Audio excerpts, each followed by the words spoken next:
A cultura sucumbe tamén ao coronavirus. Ante as recomendacións do Goberno co obxectivo de frear a súa propagación, as asociacións culturais e os empresarios de Pontevedra decidiron suspender todas as actividades programadas para os vindeiros días. A Orquestra Filarmónica Cidade de Pontevedra, o Cineclube ou a Libraría Paz son algúns dos colectivos que se unen a esta decisión. Tiñamos un vermú e despois o martes tiñamos tamén un recital poético e hasta aí. Despois a seguinte semana xa veremos como funciona isto, porque o camiño que leva é que pechemos a librería. Todo parece indicar eso. Quer decir, eu non sei que van facer, pero como parece que lles costa tomar decisións, pois igual si o que está pasando hoxe se fixera hai 15 días non chegábamos a como estamos hoxe.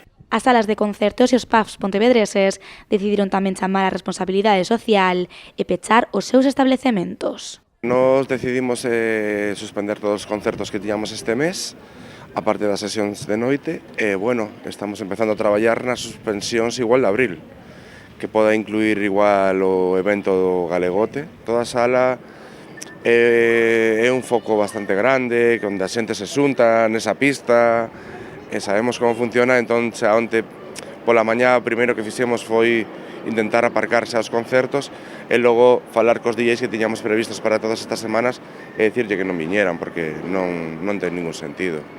Esta decisión traerá sen dúbida importantes perdas económicas e moitos dos empresarios temen que esta crise sanitaria se leve por diante os seus negocios.